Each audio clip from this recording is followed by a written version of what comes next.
Welcome, everyone, to a call for judgment.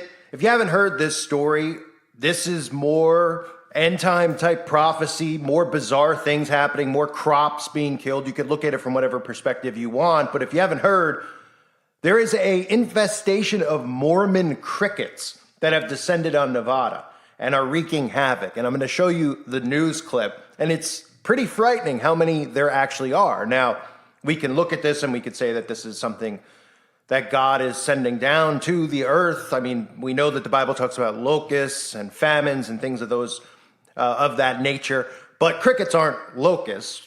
Locusts are actually a form of grasshopper, but this is something where more and more people are starting to see all of these crazy things that just continually happen. We've seen all the fish that have washed up in certain seas around the world. Now we're seeing things like this happen. And of course, it just conveniently happens to be that these Mormon crickets are descending on a lot of the vegetation and the crops. So that also factors in very much so to something that they could be doing, that they could be sending out. And I know a lot of you get mad at me because I give too much credit to the enemy quite often. And I think it's something that I struggle with because I kind of look at it, these people as so wicked that there's nothing that's out of the realm of possibility for them to do to humanity. But I do understand that God is in control. But this is a story nonetheless that you need to see. So take a look what's happening in Nevada. Well, there is an infestation of Mormon crickets happening in Elko, Nevada, a few hours just west of Salt Lake City.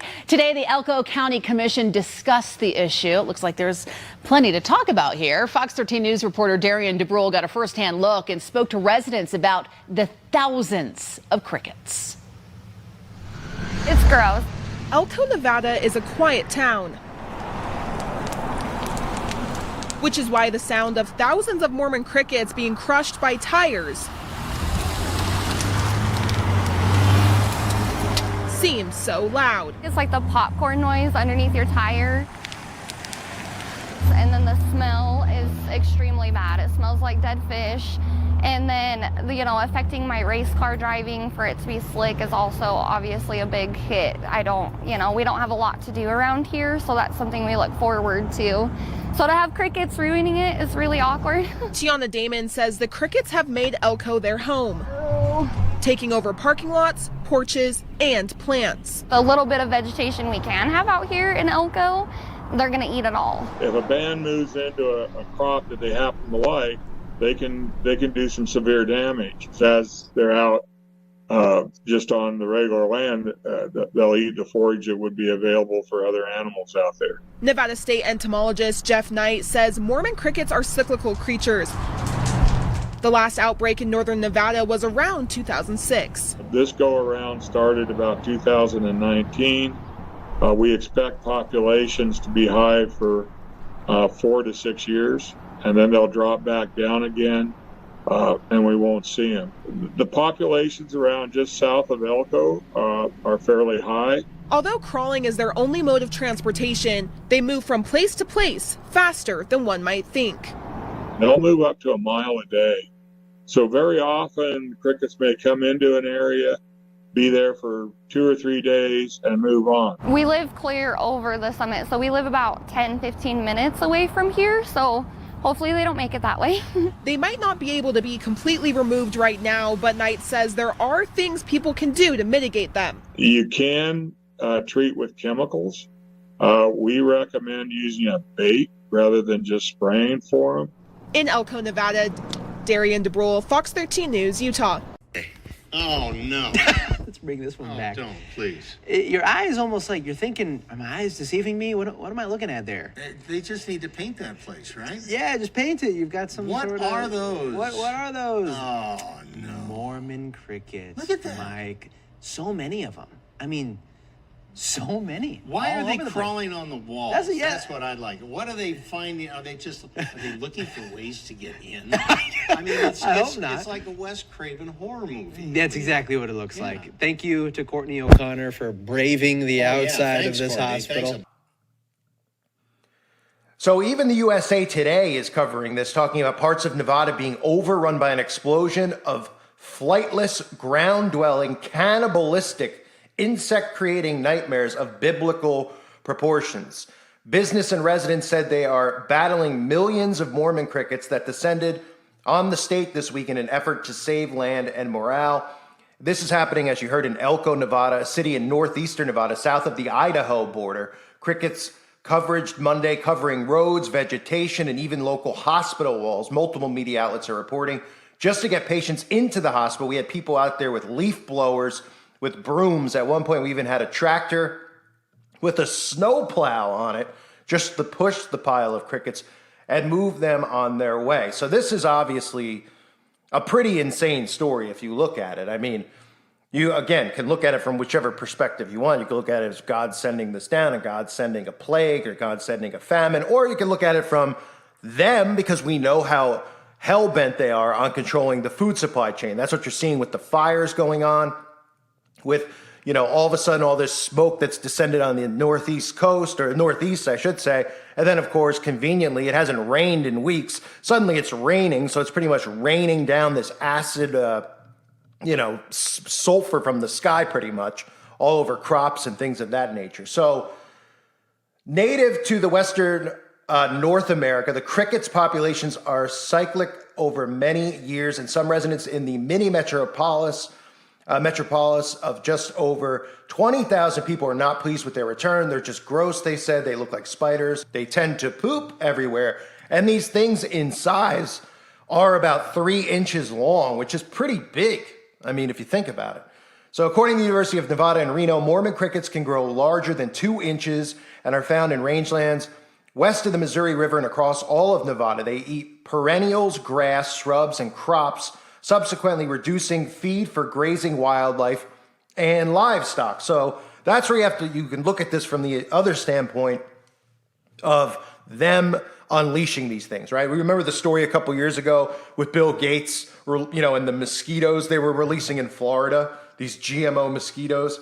Well, it's awfully convenient with all of the things that are happening around the world, with famines, with food shortages, with supply chain shortages, that this specific thing, the Mormon cricket, is being, it's suddenly as you saw in the pictures and the videos, there's trillions of these things all over the place, and they're not just feeding on crops, they're grazing the wildlife and the livestock too. So they're damaging the livestock, which we know is obviously part of their agenda, is to go after livestock any way they can. They don't want you to have beef. They don't want you to have poultry. They want you to live off of bugs. Okay, they're telling you it has something to do with carbon emissions. It's really just utter insanity. So the insects are not true crickets, but are shield-backed, short-winged I'm not going to say it right, but katydids that resemble the grasshoppers that cannot fly, according to the university. Adult Mormon crickets have long antennae and a shiny exoskeleton in a wide array of colors and patterns. And since they're Mormon crickets, I guess they're also Masonic crickets.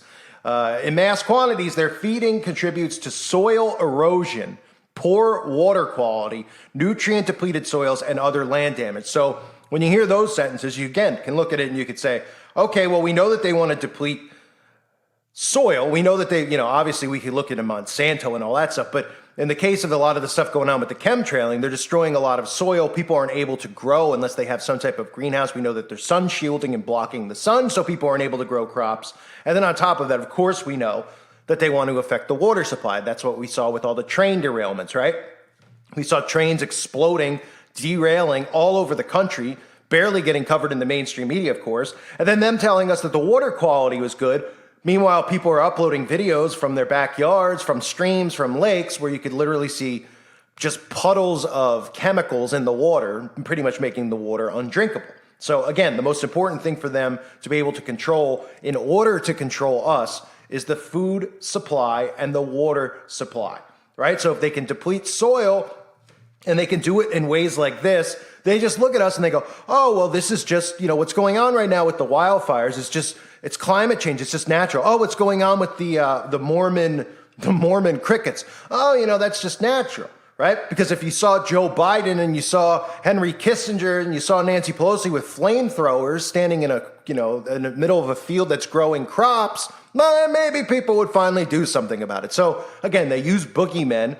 They use all sorts of different techniques that they create. And remember, people are not familiar with Plum Island, which is no longer located where it used to be, which is now in Kansas, of course, because conveniently Plum Island, which is responsible for Lyme's disease, because that's where they created Lyme's disease, embedded it in ticks, and then sent it out into the world. Well, conveniently, after doing all the experiments they did on Plum Island on food and animals, they decided to move Plum Island to pretty much one of the main places in America where we grow crops, which is Kansas, right? How convenient that they would do that. So we know they experiment with insects. They experiment with, they genetically modify the insects and do all sorts of things with it because they can get away with it.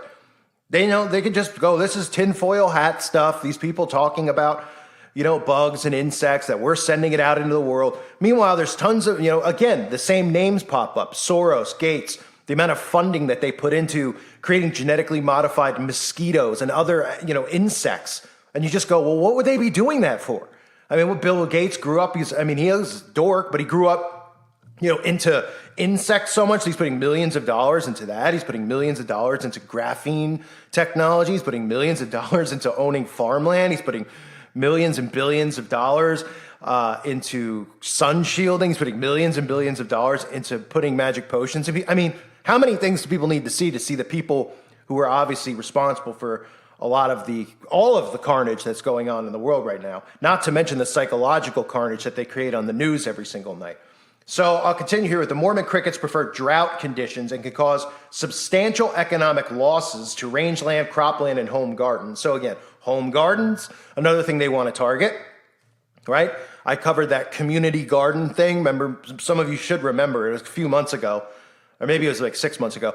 I covered the community gardens. What that is they're trying to get people to register their home gardens, right? So if you have a garden in your backyard, even if you're just growing tomatoes and just a small amount of stuff, they want you to register it. So they'll tell you, oh, it'll be a tax exemption or it'll be this or that. And they want to monitor who's growing food because they're going to plan on coming and taking it because they're going to tell you that you need to share all your food with all the insane liberal people who are responsible for the collapse of our society, right? And they're going to give it to all those people and they're going to take it away from you and they're going to tell you can't grow a home garden because it's not fair, right?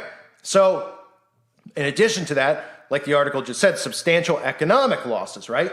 Part of another agenda. So you see all the things that are tying into this. It says this is particularly true as adults and nymphs of Mormon crickets migrate in a band, eating plants along their paths. The Nevada Department of Agriculture did not immediately respond to USA Today. And I mean, they go on to talk about how this is possibly going to spread into Utah. Okay, so they're saying that Utah, and they're even saying that it could spread into Montana and it could spread into Idaho. So we'll see what ends up happening, but I mean, this is warfare all over the place. And I used to do videos talking about silent war. And people are just like, what's the silent war? Unless, they were already awake.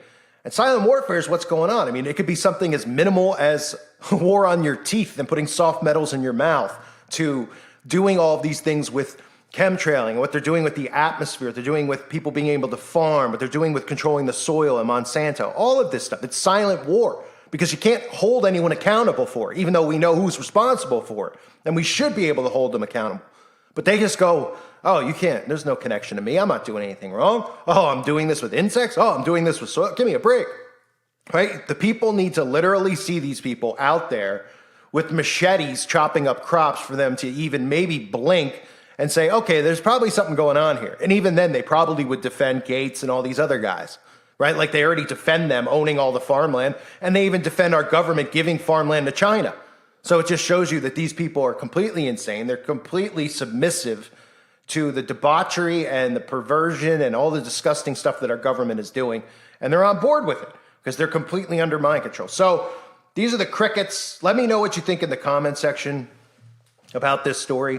Obviously, again, I tell you these stories so you can see these things. You can make your own opinion on it. This channel isn't to lecture you. I tell you how I feel about these things. Am I right a lot of the time? Yeah. Am I wrong sometimes? Yeah. I'm probably more right than wrong, but I'm definitely wrong sometimes. So you could look at this and you could say, oh, well, I believe God is actually sending this down because look at what's going on here, as in the days of Noah and this absolute nightmare that is North America, what they've turned it into. I mean, God has got to be, I can't speak for God, but I would imagine that God is sickened by what he sees. And it's a sickening time to be alive. So let me know what you think in the comment section. I thank everyone for being here. God bless all of you and your families.